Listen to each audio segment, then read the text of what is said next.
আল্লাহ রব্বুল আলমিনের শুকর আদায় করছি। আল্লাহ তাআলা আমাদেরকে একটি ঈমানি মজলিসে হাজির হওয়ার তৌফিক নসিব করেছেন, আলহামদুলিল্লাহ। এই ঈমানি মজলিসের আলোচ্য বিষয় কোরআন করিম এবং নবী করিম সাল্লাল্লাহু আলাইহি ওয়াসাল্লামের পবিত্র সিরাত। আমি সূরাতুল মায়েদা থেকে একটি আয়াত এবং আয়াতের অংশ বিশেষ তেলাওয়াত করেছি। আল্লাহ রব্বুল আলামিন বলেছেন, قد جاءكم من الله نور وكتاب مبين। তোমাদের কাছে আল্লাহর পক্ষ থেকে আলো এসে গেছে এবং স্পষ্টকারী কিতাব এসে গেছে। হককে স্পষ্টভাবে উপস্থাপন করে, হেদায়েতের রাস্তা স্পষ্টভাবে প্রদর্শন করে,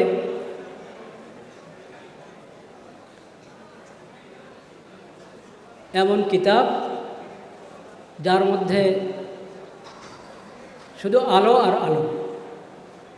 সেই কিতাব আল্লাহর পক্ষ থেকে তোমাদের কাছে এসে গেছে। ইয়াহদি বিহিল্লাহু মানিত্তাবা রিজওয়ানাহু সুবুলাস সালাম। এই কিতাবের মাধ্যমে আল্লাহ রাস্তা দেখান তাদেরকে যারা আল্লাহর সন্তুষ্টি চায়, আল্লাহর সন্তুষ্টির পথে চলতে চায়, তাদেরকে আল্লাহ তাআলা শান্তির রাস্তায় পরিচালিত করেন, শান্তির রাস্তা দেখান, তাদের সামনে শান্তির রাস্তা খুলে দেন। সুবুলাস সালাম, শান্তির সকল রাস্তা।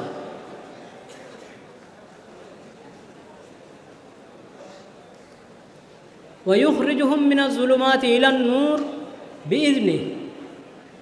এবং আল্লাহ নিজ ইচ্ছায় তাদেরকে অন্ধকার থেকে, সকল প্রকারের অন্ধকার থেকে আলোর দিকে নিয়ে আসেন। ওয়াহদিহিম ইলা সিরাতিম মুস্তাকিম। এবং তাদেরকে সঠিক, সহজ, সরল রাস্তায় পরিচালিত করে।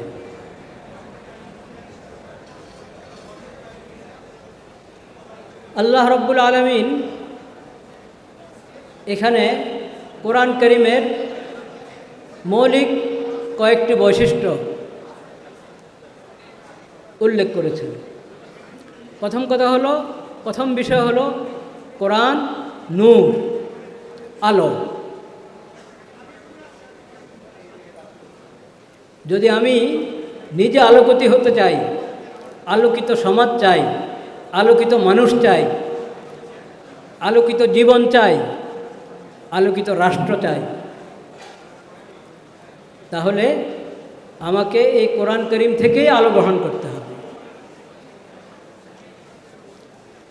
কিতাবুম মুবিন, এতে কোনো ধরনের কোনো অস্পষ্টতা নাই।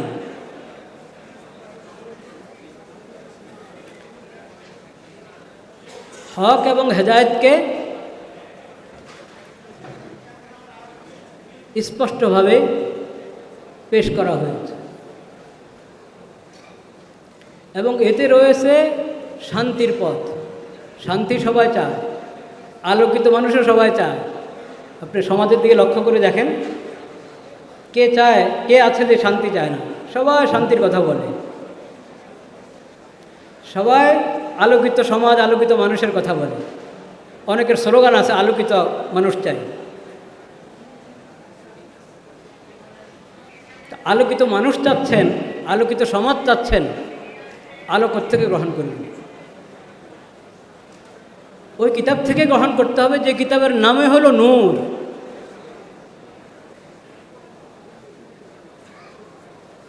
এবং শান্তি এই কিতাব থেকে নিতে হবে, যে কিতাব আল্লাহ তাআলা অবতীর্ণ করছেন শান্তির রাস্তা দেখানোর জন্য। এবং শান্তির একটি রাস্তা না, সুবুলাস সালাম, শান্তির যত রাস্তা আছে এই কোরআনেই তা আছে। এর বাহিরে কোরআন বাদ দিয়ে, কোরআন থেকে বিমুখ হয়ে শান্তি খুঁজে পাওয়া যাবে না। সুবুল আসসালাম ওয়ায়ুখরিজুহুম মিনাজ যুলুমাতি ইলান নূর, সকল প্রকারের অন্ধকার থেকে আল্লাহ রাব্বুল আলামিন এই কোরআনের মাধ্যমে আলোর দিকে নিয়ে আসেন মানুষকে, জিনকে। জিন ইনসান সবাই তো আল্লাহর হুকুমের মুকাল্লাফ। শর্ত হলো চাইতে হবে, আল্লাহর সন্তুষ্টি অর্জনের ইচ্ছা থাকতে হবে। যে চায় আল্লাহর সন্তুষ্টি অর্জন করতে, ওই পথে চলতে চায়, তার জন্য এই কোরআন রাহবার, তার জন্য এই কোরআন নূর এবং আলো। জুলুমাত সকল প্রকারের অন্ধকার, আকীদার দিক থেকে অন্ধকার, লেনদেনের মধ্যে অন্ধকার, যত মানব জীবনের যতগুলো অঙ্গন আছে সব অঙ্গনেই দুইটা পথ, একটা অন্ধকারের পথ আর একটা আলোর পথ। অন্ধকার থেকে বের হয়ে আলোর দিকে আসতে চাইলেই কোরআনকে রাহবার হিসাবে, কোরআনকে ইমাম হিসাবে গ্রহণ করতে হবে।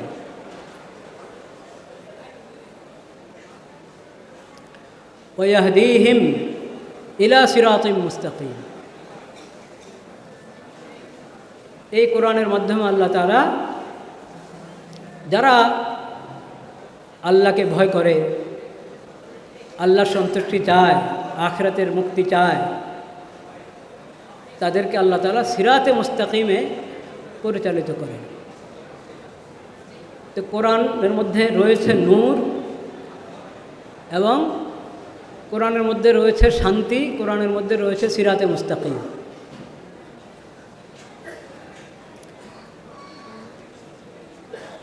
এটা গুরুত্বপূর্ণ একটা আকীদার বিষয়।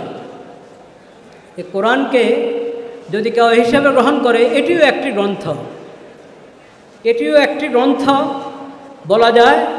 ওহীর আরও যার গ্রন্থ ছিল, তাওরাত, ইনজিল, জবুর আল্লাহ অবতীর্ণ করেছেন হেদায়েতের জন্য, আরও আসমানি সহিফা যা অবতীর্ণ করেছিলেন আল্লাহ তাআলা, সেগুলো হিসাবে কোরআন আল্লাহর নাজিল করা গ্রন্থসমূহের একটি। কিন্তু ওই সব গ্রন্থের মধ্যে সংরক্ষিত আছে কোরআন কারীম কিয়ামত পর্যন্তের জন্য। ইন্না নাহনু নাজ্জালনা যিকরা ওয়া ইন্না লাহু লাহাফিজুন। এবং কোরআনের মধ্যে তাওরাত, ইনজিল, জবুরের হেদায়েতগুলো, মৌলিক নীতি নির্দেশনাগুলো কোরআনে রয়েছে। এই জন্য কোরআনকে আল্লাহ তাআলা বলেছেন মুহাইমিন। আগের কিতাবগুলোর মৌলিক হেদায়েতের জন্য কোরআন সংরক্ষণ করেছে ওই সব কিছুকে। কোরআন অবতীর্ণের পর থেকে আখিরি নবী, সর্বশেষ নবী হজরত মুহাম্মদ মুস্তাফা সাল্লাল্লাহু আলাইহি ওয়াসাল্লামের পর থেকে তাকে যখন আল্লাহ তাআলা নবী হিসাবে, রসুল হিসাবে পাঠিয়েছেন, এরপর থেকে মুক্তি, সফলতা একমাত্র আখিরি নবীর প্রতি ঈমান। আখিরি নবীকে আল্লাহ তাআলা যে কোরআন দান করেছেন, সেই কোরআনের প্রতি ঈমান, এই কোরআন এবং হাদিসের মাধ্যমে যে শরীয়ত আল্লাহ দান করেছেন, সেই শরীয়ত গ্রহণ, এটার উপরে নাজাত এবং সফলতা সীমাবদ্ধ। এই বিষয়টা ভালোভাবে বোঝা আমাদের জন্য খুব জরুরি। এবং কোরআন কারীম এর প্রতি ঈমান আনা যেরকম ফরজ, এই ঈমান শিখাও ফরজ, এই ঈমানকে হেফাজত করাও ফরজ, ঈমানের উপরে মজবুত থাকা এটাও ফরজ। কোরআনের মধ্যে কোনো অস্পষ্টতা নাই। কোরআন যে সত্য কিতাব, আল্লাহর পক্ষ থেকে অবতীর্ণ হয়েছে, যেভাবে আল্লাহ মুহাম্মদ মুস্তাফা সাল্লাল্লাহু আলাইহি ওয়াসাল্লামের উপর অবতীর্ণ করেছেন, যেভাবে নবীজি সাহাবায়ে কেরামের কাছে রেখে গেছেন, ওইভাবে এখনও সংরক্ষিত আছে, কিয়ামত পর্যন্ত সংরক্ষিত থাকবে, এতে কোনো সন্দেহ নেই। শব্দগত, মর্মগত কোনো ধরনের কোনো অস্পষ্টতা এতে নাই। কোরআন নিজেই কোরআনের দলিল, কোরআন নিজেই কোরআনের দলিল। কোরআন তেলাওয়াত করুন, কোরআনের পাঠ, কোরআনের মর্ম, উভয়টাই কোরআনের সত্য হওয়া, আল্লাহর পক্ষ থেকে হওয়ার স্পষ্ট দলিল। এটা কিতাবে মুবিন, কোরআনে হাকিম। কোরআন যে শরীয়ত দান করেছে, সে শরীয়ত কোরআন এবং ইসলামের সত্য হওয়ার দলিল। কোরআনের শরীয়তকে এখনও কেউ ফেল করতে পারে নাই। এটা আল্লাহর পক্ষ থেকে অবতীর্ণ হয়েছে এই শরীয়ত। এই জন্যেই হালাতের মধ্যে যত পরিবর্তন আসবে, কোরআন রাহাবর হিসাবে, কোরআনের শরীয়ত রাহাবর হিসাবে মজুদ আছে, কিয়ামত পর্যন্ত মজুদ থাকবে। কোনো জটিলতা, কোনো ধরনের কোনো পরিস্থিতি এমন আসে নাই কোরআন এবং কোরআনের শরীয়তের সমাধান দিতে পারেনি। কোরআনের শরীয়তেই কোরআনের মর্যাদা। কোরআন যে নবীর উপরে অবতীর্ণ হয়েছে, ওই নবীর পবিত্র সিরত কোরআনের মর্যাদা। এবং কোরআন কারীমের মধ্যে আল্লাহ তাআলার কুদরত এবং রহমত বয়ান করতে গিয়ে প্রাকৃতিক অনেক বিবরণ এসেছে, বিশ্বজগতের অনেক বিবরণ কোরআনে এসেছে। যে নবীর উপর কোরআন অবতীর্ণ হয়েছে, তিনি কোনো বিজ্ঞানী ছিলেন না, কিন্তু এখনও কোরআনের কোনো তথ্যকে বিজ্ঞান এত উন্নতি করার পরও কোরআনের কোনো তথ্যকে বিজ্ঞান চ্যালেঞ্জ করতে পারে না। যদি শুধু এই তিনটা মর্যাদা উপর আমরা চিন্তা করি, তাহলে কোরআনের হক্কানিয়ত এবং কোরআন যে আল্লাহর কালাম, আল্লাহর পক্ষ থেকে এসেছে এবং এখনও ওইভাবেই সংরক্ষিত আছে, কিয়ামত পর্যন্ত সংরক্ষিত থাকবে, এই ব্যাপারে ঈমান আরও মজবুত হতে থাকবে। আল্লাহ রাব্বুল আলামিন এই ঈমান আমাদেরকে মজবুত করার তৌফিক নসিব করেন। বাস, সবাইকে, সংশ্লিষ্ট সবাইকে অনেক মোবারকবাদ এই মজলিসের জন্য। এই মজলিস শুরু হয়েছে, এটাই যেন শেষ না হয়, এই মজলিস যেন চলতে থাকে। এবং এই মজলিস এটা শুধু প্রদর্শনী আর দেখানোর জন্য নয়, শুধু না, বরং এটা প্রদর্শনী এবং দেখানোর বিষয় না, এটা হলো উপলব্ধির বিষয়, সবক গ্রহণের বিষয়, ঈমান তাজা করার বিষয়। জাগতিক জ্ঞান বিজ্ঞানের সমর্থন একমাত্র কোরআনেই করে, একমাত্র কোরআনেই করে।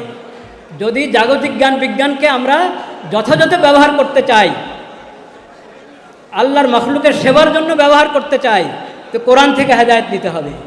এই উপলব্ধি যত বেশি হবে আমাদের দুনিয়াও সফল হবে, আখিরাতও সফল হবে, জাগতিক জ্ঞান বিজ্ঞানের সমস্ত এই প্রতিষ্ঠানগুলোও সফল হবে।